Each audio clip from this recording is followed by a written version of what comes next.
gloria. En Cristo Jesús. Amén. Bien, mis amados, como la mayoría sabemos, en el mes de septiembre, se celebra lo que es la independencia de nuestro país, ¿verdad? Y esta es una de las fechas en las que más se entona el himno nacional. Una de las frases o versos del himno nacional dice algo más o menos así: cuando alguno pretenda tu gloria manchar, verás a tu pueblo, valiente y viril, la tosca herramienta en arma trocar. Entonces, lo que está queriendo decir esa pequeña frase es que si en algún momento nuestro país se viera afectado por cualquier tipo de invasión, ante esa labor, el pueblo iba a responder o va a responder, transformando todas las herramientas, machete, pico, pala, lo que sea, y lo va a convertir en una arma de guerra. Se supone que en cierta manera está diciendo, cuando hay un llamado de guerra, el país va a responder, los costarricenses vamos a responder de esa manera. Ahora bien, no todo el mundo está de acuerdo con esto en ciertas partes, porque también por otro lado se celebra el día de la abolición del ejército costarricense. Entonces es un poco contradictorio. Pero bueno, en fin, hay un llamado por lo menos que entonamos en nuestro himno nacional. Muy bien, ahora el llamamiento eficaz, el llamado de Dios, nos hace responder, evidentemente, nos hará responder, nos hará actuar en acción, nos va a... No es un asunto de quiera o no quiera, porque en realidad nadie quiere, todo el mundo está muerto, todo el mundo está en un sueño de muerte, pero cuando escuchan la voz de Dios, nos levantamos, el Señor nos levanta de nuestra condición de muerte y vamos hacia Él en regocijo. Muy bien, vamos a estar leyendo el párrafo 2 de la Confesión Bautista de Fe de 1689.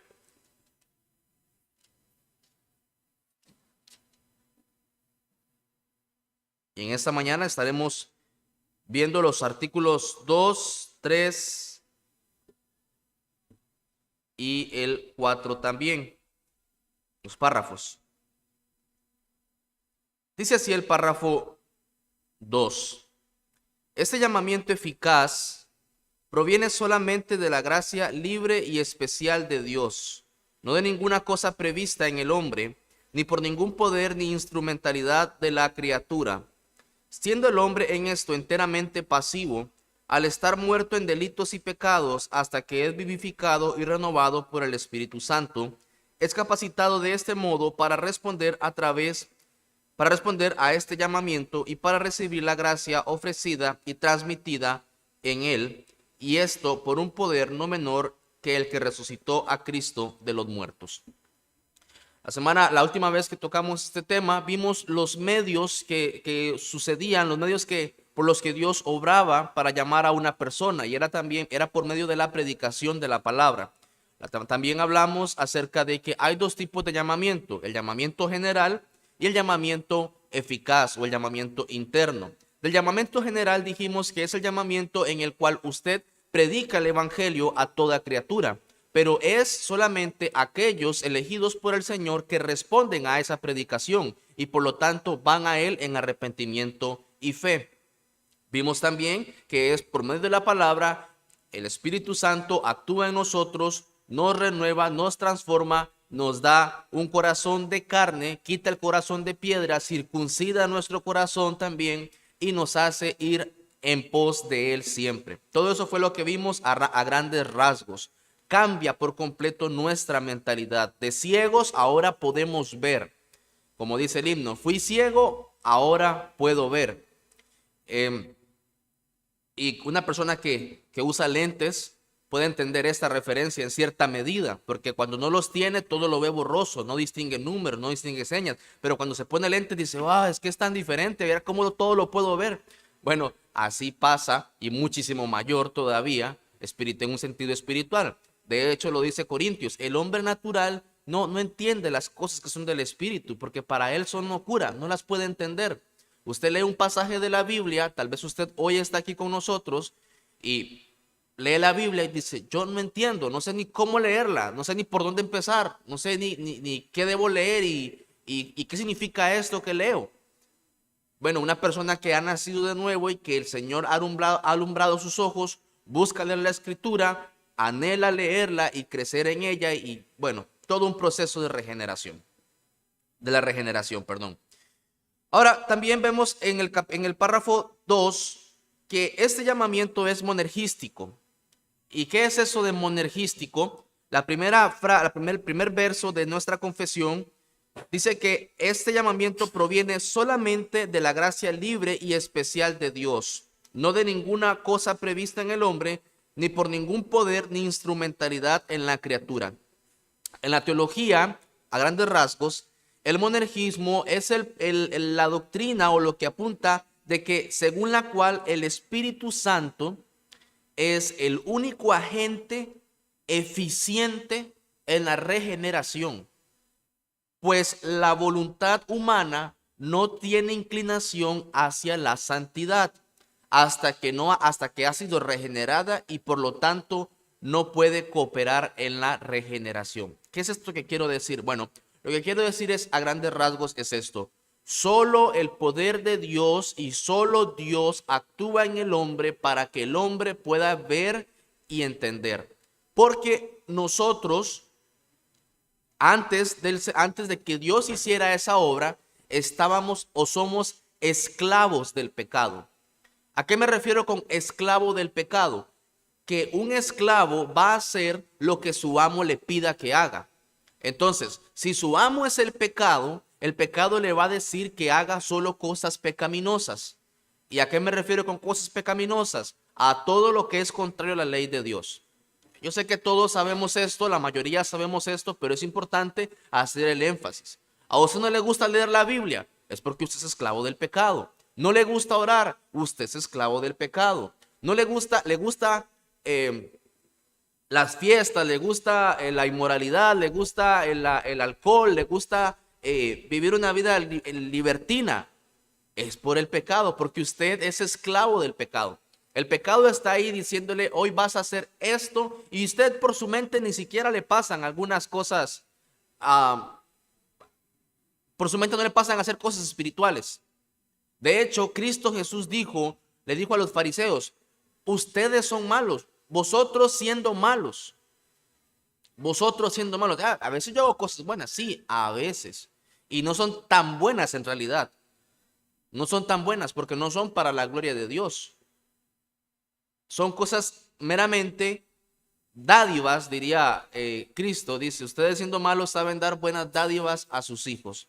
Bueno, entonces, dejando esto más que claro, la confesión nos dice que el llamamiento es monergístico, es Dios el que hace algo.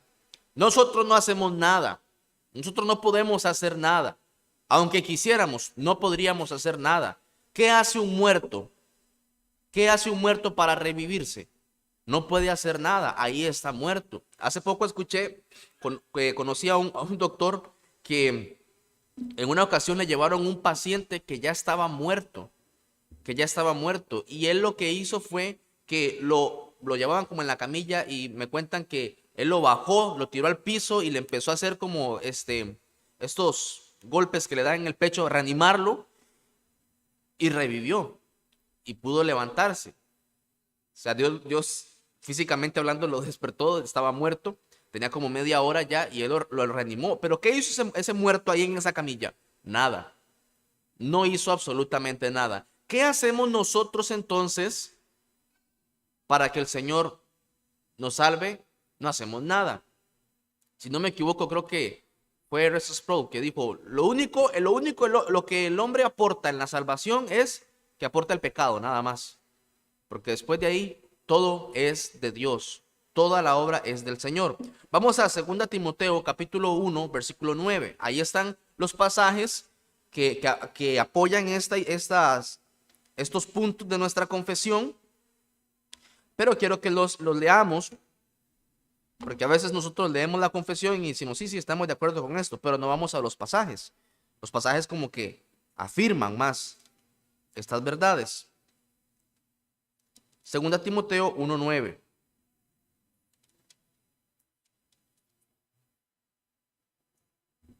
Dice así: quien nos salvó y llamó con llamamiento santo, no conforme a nuestras obras, sino según el propósito suyo y la gracia que nos fue dada en Cristo Jesús antes de los tiempos de los siglos. Hasta ahí vamos a dejarlo. Él nos salvó y llamó, fue un llamamiento santo para apartarnos del pecado, no conforme a nuestras obras. El hermano Edron lo estuvo hablando hace poco, el domingo pasado, con respecto a la salvación, hablando del tema de la predestinación. Y él decía, todos tenemos algún conocimiento de la predestinación. Y cuando hablamos de predestinación, estamos diciendo también que, ok, Dios no nos salvó porque sabía que íbamos a ser buenos. No fue que, como decía el hermano, no fue que él vio el futuro y dijo, que él va a creer, entonces por eso lo voy a salvar. No. Dice ahí claramente la escritura dice, no conforme a nuestras obras. No hicimos, tú y yo no hicimos nada bueno, ni vamos a hacer nada bueno, si no es por Dios. Tito, un poco más adelante, 3.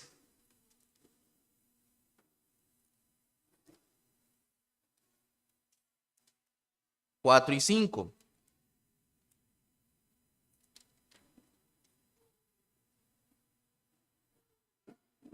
Dice así: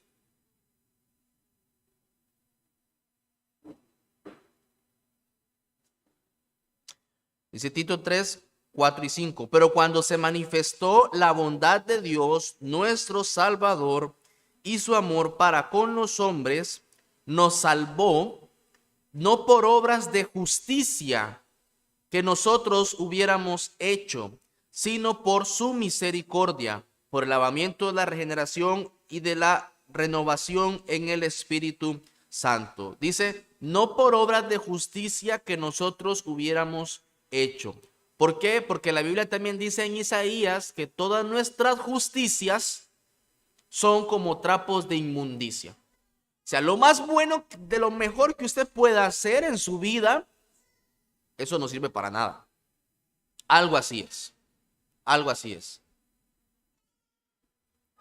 Recientemente leía, no sé si será cierto o qué, si fue por temas del mundial, que salió que Lionel Messi es campeón del mundo, ¿verdad? Y él donaba un montón de su fortuna para diferentes actos de caridad y todo lo que esto representaba. Había hecho hospitales o escuelas, había ayudado a muchos niños a estudiar, etcétera, etcétera. Y uno dice, wow, el mundo dice, wow, qué bueno, qué hombre más humilde, era lo que decía la nota, qué hombre más generoso, ¿verdad? Bueno, todas esas buenas cosas que él hizo son trapos de inmundicia delante de nuestro Dios. Y ahora, por eso es que es énfasis, no nos salvó por obras de justicia que hubiéramos hecho. El verso 2 de nuestra confesión sigue diciendo ahí, dice, siendo en esto enteramente pasivo. ¿Quién está enteramente pasivo? Nosotros, los seres humanos, los hombres, al estar muertos en delitos y pecados. Eso es como que dijera, mira, te moriste, estás muerto y no estás que estás muerto por ahí encimita, estás muerto como a 3 metros bajo tierra. Algo así es lo que está diciendo cuando dice el apóstol Pablo, estamos muertos en delitos y pecados, o sea, muertos, sepultados completamente, o sea, había que sacarte de ahí, o sea, escarbar, sacarte y darte vida.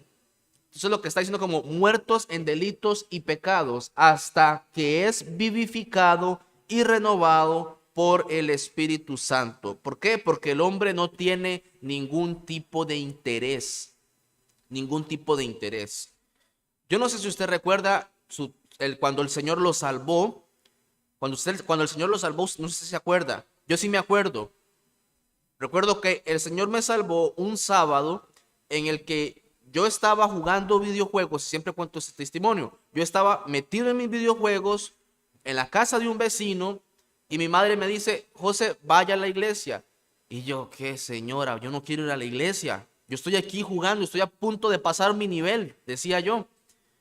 Pero yo sabía que no me iba a dejar tranquila hasta que yo fuera a la iglesia. Y fui a la iglesia. Y ese día en la iglesia el Señor me habla y me salva por medio de la predicación de la palabra. O sea, yo no tenía ningún tipo de interés. Yo ni quería ir. Yo ni quería ir. Seamos un poco más bíblicos. Veamos el caso de Pablo, Saulo de Tarso. Dice que él, respirando aún amenazas de muerte, iba persiguiendo a los cristianos en esa zona de Damasco. ¿Sabe lo que es el calor que hacía ahí? Y él dice que respiraba amenazas de muerte. O sea, ese hombre estaba ceñido completamente. Tenía un solo interés y era matar a los cristianos. No tenía interés en los cristianos, ni en Cristo. Pero yendo él de camino, sin ningún tipo de interés, Dios lo tira, le llama y le salva. Y le salva. Entonces, ¿hay algún tipo de interés? No hay ningún tipo de interés. Puede que en esta mañana estés aquí hoy y quiera el Señor abrir tu mente y tu corazón para despertar ese interés por Dios. Por Dios. Primero los Corintios 2:14, ya lo mencioné.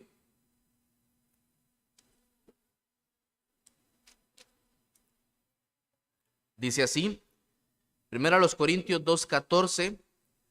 Pero el hombre natural no percibe las cosas que son del Espíritu de Dios. ¿Qué es un hombre natural? ¿Qué es un hombre natural? Un hombre que anda sin ningún tipo de interés en Dios. Un hombre que hoy se levantó, se alistó para seguir en la fiesta o para seguir tal vez compartiendo con la familia. Ni siquiera se acordó que hoy era el día del Señor, que hoy había que ir a la iglesia. No, simplemente un hombre que se levantó para hacer lo que normalmente hace el sábado como el domingo. Es así. Ese es un hombre natural, que no le interesa nada de la Biblia, ni de Dios. Que le va muy bien o puede que le vaya muy mal, pero es un hombre que no entiende las cosas espirituales. Dice, el hombre natural no percibe las cosas que son del Espíritu de Dios, porque para él son locura y no las puede entender, porque se han de discernir espiritualmente. Ahora, usted tiene que preguntarse en esta mañana, ¿soy un hombre natural o soy un hombre espiritual? ¿Tengo interés por las cosas de Dios o no tengo interés por las cosas de Dios? ¿Vengo aquí a pasar el rato o vengo aquí porque de verdad me interesan las cosas de Dios? Entonces, esa es la gran diferencia que hay que examinarnos. No las puede entender porque para él son locura.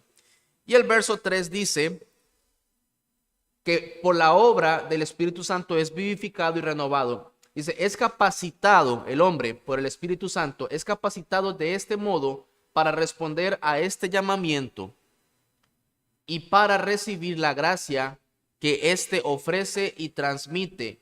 Y esto por un poder no menor que el que resucitó a Cristo de los muertos. Estoy viendo la confesión aquí presentada en la pantalla para no estar buscando. Me cuesta un poquito. Entonces, la obra del Espíritu Santo es lo que nos hace despertar. Vamos a Efesios capítulo 1, versículos 19 y 20.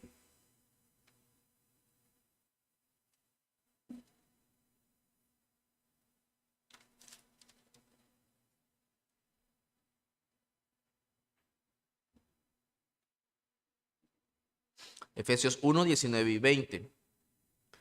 Y cuál la supereminente grandeza de su poder para con nosotros los que creemos, según la operación del poder de su fuerza, la cual operó en Cristo, resucitándole de los muertos y sentándole a su diestra en los lugares celestiales. Hasta ahí vamos a dejarlo.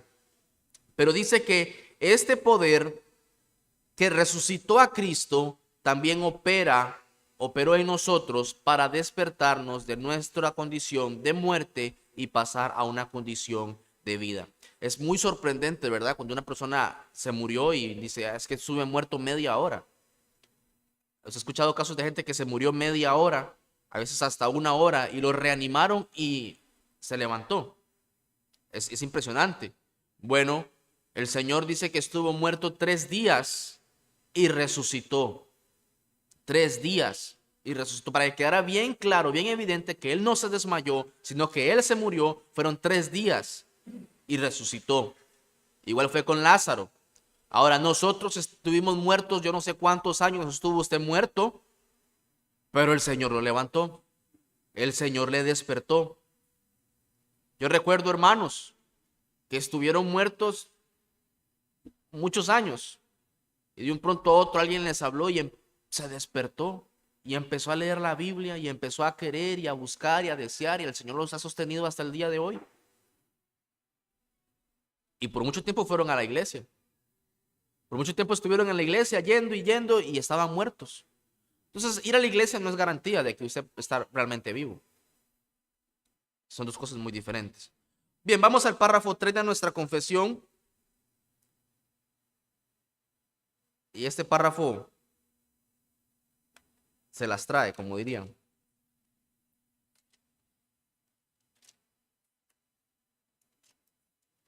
El párrafo 1 de nuestra confesión ha demostrado que Dios llama eficazmente por medios. Dios llama a las personas por medios. Y uno de esos medios es la palabra santa de Dios. Él llama por medio de la palabra santa de Dios. Ahora bien, si usted y yo profundizamos un poco lo que esto significa, ¿verdad? Podemos caer en la siguiente pregunta. Si Dios llama por medio de su palabra y las personas atienden a ese llamado porque entienden la palabra de Dios, el Señor les habla y su intelecto, sus emociones, todo cambia, se transforma. ¿Qué sucede con aquellos que son mentalmente incapaces de entender la palabra santa? ¿Qué pasaría con aquellos? Dice nuestra confesión: los niños elegidos que mueren en la infancia son regenerados y salvados por Cristo por medio del Espíritu, quien obra cuando, donde y como quiere. Así lo son también todas las personas elegidas que sean incapaces de ser llamadas externamente por el ministerio de la palabra. Los autores de la confesión no escogieron guardar silencio en este aspecto, en donde personalmente yo pienso que la Biblia sí guarda un poco de silencio en esto.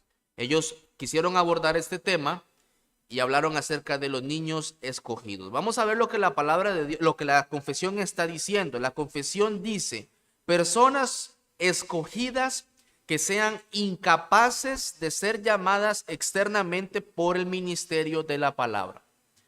Esa parte incapaces,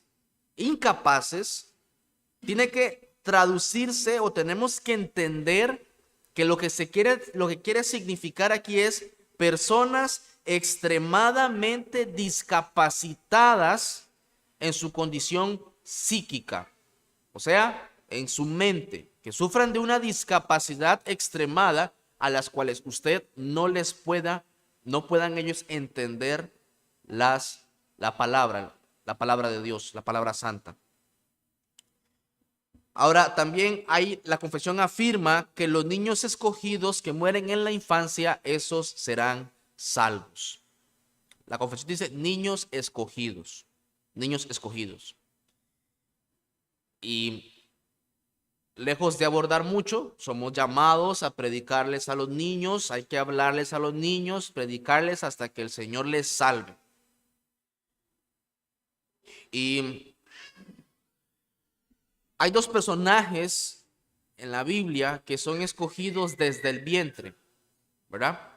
Bueno, también está otro por ahí, pero por lo menos de estos específicamente hay un llamamiento y hay detalles muy claros y específicos. Es Jeremías y es Juan el Bautista. Vamos a Jeremías, capítulo 1, versículos 4 y 5.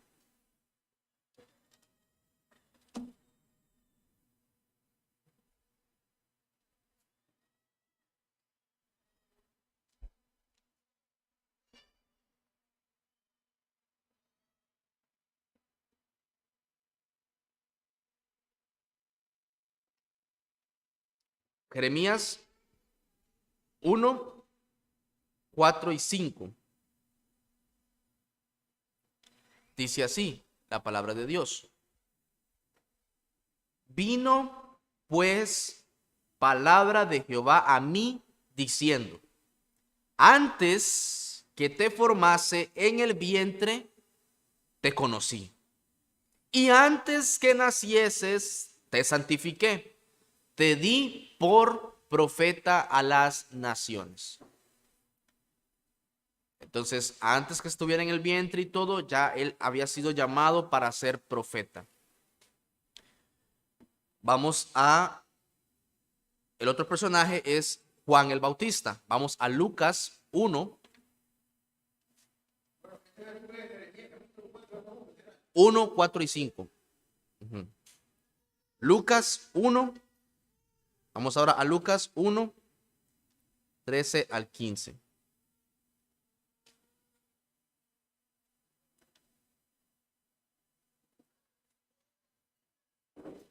Bueno, voy a ir un poco más rápido porque el tiempo apremia. Lucas 1, 13 y 15 dice así la palabra de nuestro Dios. Dice: pero el ángel le dijo, Zacarías, no temas, porque tu oración ha sido oída y tu mujer Elizabeth te dará a luz un hijo y llamarás a su nombre Juan, y tendrás gozo y alegría, y muchos se regocijarán de su nacimiento, porque será grande delante de Dios.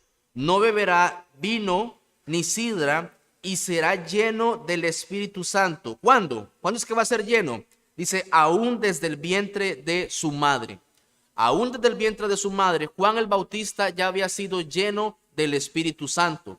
O sea, Juan el Bautista ya había sido salvo desde el vientre de su madre. Ya Juan el Bautista estaba siendo escogido por Dios.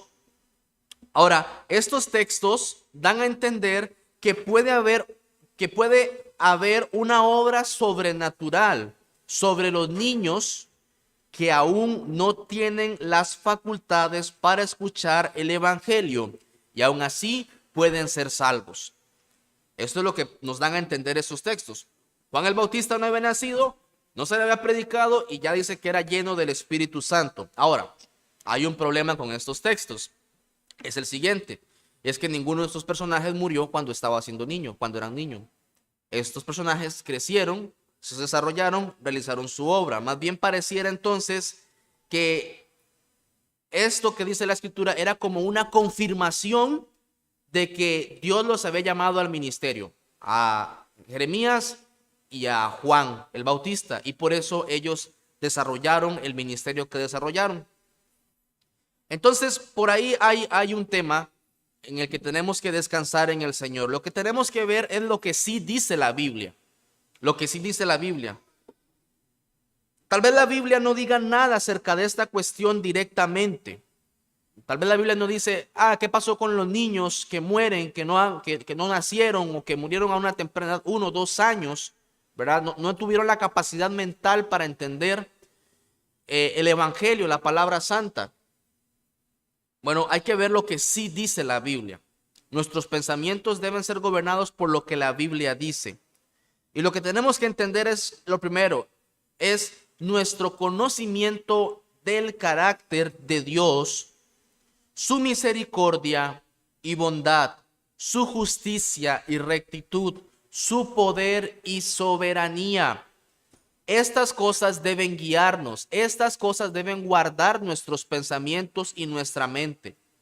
No son nuestros sentimientos y emociones. No, es lo que la palabra, lo que sabemos de Dios, lo que Dios nos ha revelado en su palabra acerca de él. En un pasaje también en Cristo le dice en el evangelio de Mateo, Marcos y Lucas, dice: dejen a los niños venir a mí, de los tales es el reino de los cielos. No se refiere a que todos los niños van a ir al cielo. Lo que está diciendo es que los que se comporten, los que tengan la fe como un niño, los que crean como un niño, porque de los que son como los niños, de los tales es el reino de los cielos. No está diciendo que los niños van todos al cielo. Eso no es lo que dice la palabra. Ahora, Tenemos que recordar que Dios es misericordioso, bondadoso, justo, recto, soberano, todopoderoso. Esto debe guiarnos. Piensa en esto, mi amado. Sea lo que sea que Dios haga con aquellos niños que no nacieron, o con aquellos que son mentalmente discapacitados, sea lo que sea que Dios haga, Dios siempre va a hacer lo que es bueno y lo que es justo. Lo que sea que Dios haga, Él va a hacer siempre lo bueno y lo justo. En Génesis 18:25, Abraham le dice lo siguiente: el juez de toda la tierra no ha de hacer lo que es justo. Esto debe guiarnos siempre. Ahora, sabemos también que nada le impedirá hacer a Dios lo que le agrada. Absolutamente nada va a impedir que Dios haga. Dios no es incapaz de salvar a aquellos niños que mueren en la infancia. Él los puede salvar. Es lo que nos dice Juan 3:8, cuando dice: el viento sopla de donde quieres y oye su sonido, no sabes de dónde viene, no sabes ni a dónde va. Así es todo aquel que es nacido del Espíritu. Dios puede salvar a los niños de una manera que solo Dios sabe cómo hacerlo. Nada está fuera del poder de Dios. Él todo lo puede hacer. Él no está limitado. También tenemos que recordar lo siguiente: nuestro conocimiento acerca de la culpa y la condición pecaminosa de los infantes debe guiarnos. La Biblia nos enseña que la culpa es real. En Salmo 51:5, en el Salmo 51:5 dice la palabra de Dios: he aquí, dice David, he aquí, en maldad he sido formado y en pecado me concibió mi madre. Los niños no son, vamos a ver, inocentes angelitos. Son pecadores también. ¿Por qué? Porque la Biblia lo dice. Salmo 58:3 dice también la escritura: se apartaron los impíos desde la matriz. Dice: se descarriaron hablando mentira desde que nacieron. ¿Cuál es una de las manifestaciones de los niños cuando nacen de su pecado? La mentira. La mentira. No saben, nadie les enseñó a mentir, pero aprenden a mentir rápidamente. Ahora, no hay una justificación bíblica para la noción de una edad en que se es responsable, o para la idea de que los hijos de los creyentes por nacimiento están menos depravados que otros. Usted y yo no podemos pensar que porque el niño que usted tiene y nació aquí en la iglesia o viene a la iglesia de pequeño es menos depravado que otros. Todos somos pecadores. Todos. En Adán todos mueren, dice la escritura. Estos pensamientos deben guiarnos con respecto al párrafo 3 de la confesión. Tales consideraciones como estas, si bien no son aptas para satisfacer la curiosidad carnal o el dolor rebelde, son aptas para calmar el corazón dolorido del Hijo de Dios enlutado, pero que está sumiso. Descansa en Dios. Vamos al párrafo 4. Ya de nuestra confesión de fe. Estamos viendo lo que nosotros como iglesia creemos. Como iglesia creemos esto. Dice: otros, ahí lo pueden ver en la pantalla, otras personas no elegidas u otros que no son escogidos, aunque sean llamados por el ministerio de la palabra y tengan algunas de las operaciones comunes del Espíritu, como no son eficazmente traídos por el Padre, no quieren ni pueden acudir verdaderamente a Cristo y por lo tanto no pueden ser salvos.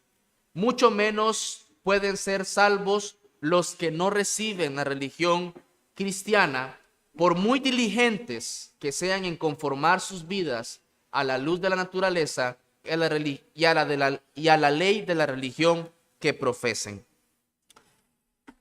¿Qué es lo que nos dice este pasaje? Bueno, el párrafo 1 dice así: aunque sean llamados por el ministerio de la palabra y tengan algunas de las operaciones comunes del Espíritu. Aunque haya personas que parezcan cristianas, aunque se les haya predicado el evangelio, se les haya hablado, si no han sido llamados eficazmente, no han nacido de nuevo. Simple y llanamente.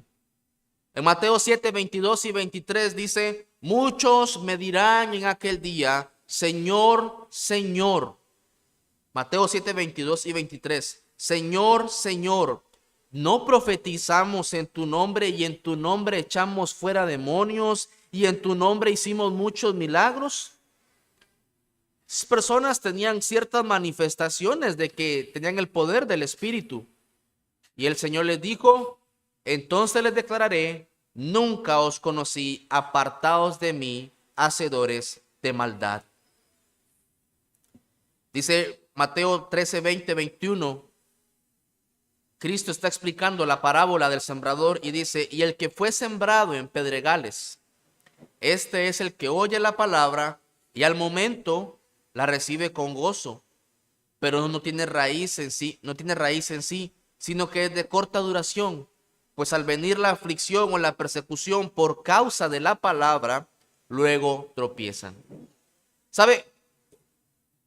Yo soy agrónomo y usted sabe, cuando usted pone una planta ahí en una zona, le va a caer agüita, le echa un poquito de agua, el rocío suficiente, la semilla se va a inflar, va a brotar, va a germinar, ¿verdad? Sale esa plantita, eso pequeñito, va a salir una plántula. ¿Y qué es lo que necesita ella ahora? Necesita que la raíz caiga, esté en tierra, agarre tierra y pueda alimentarse, pueda empezar a recibir los nutrientes del suelo para seguir desarrollándose. Pero dice que esa planta, esa semilla cayó en un pedregal, o sea, ahí estaba abierta, descubierta. Y usted ha visto que usted dice: qué raro, sembré una semilla y tiene como unos días y nada que sale, nada que sale. Porque tiene que salir de la tierra, romper esa parte y salir hacia la superficie. Bueno, esta cayó en piedra, rapidito usted la vio que germinó, pero no tiene raíz.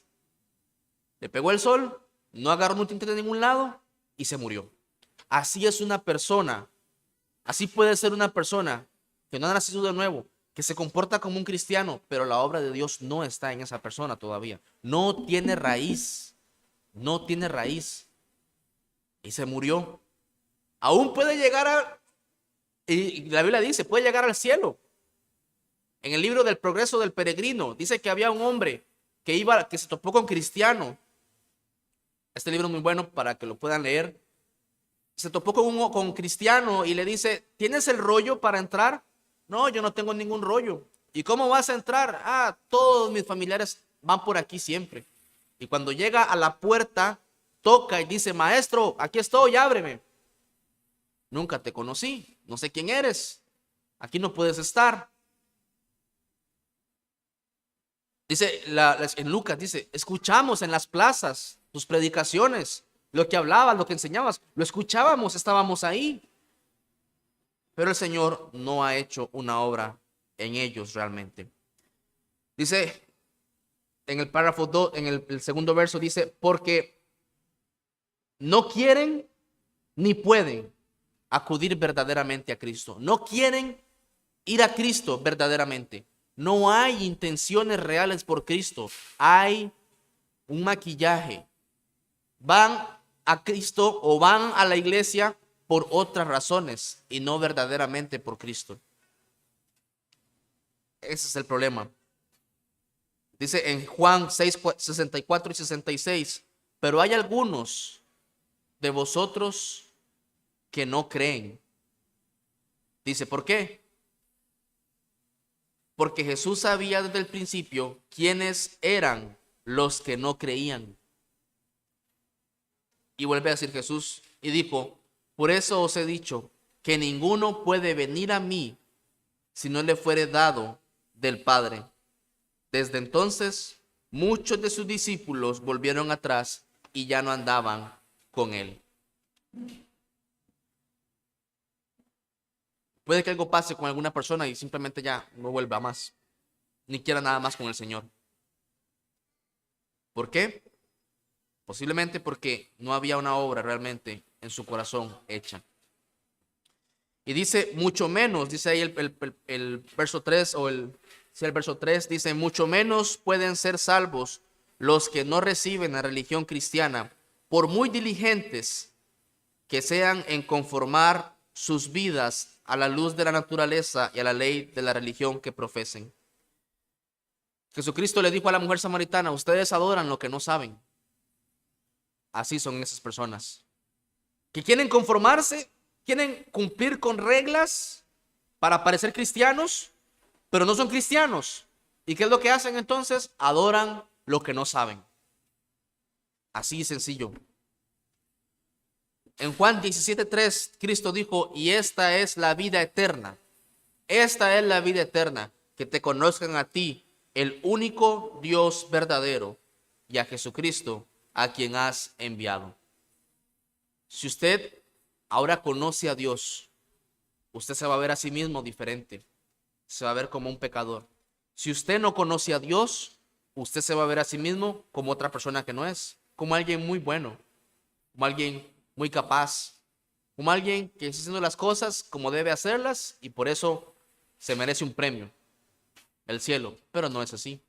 No es por obras para que nadie se gloríe.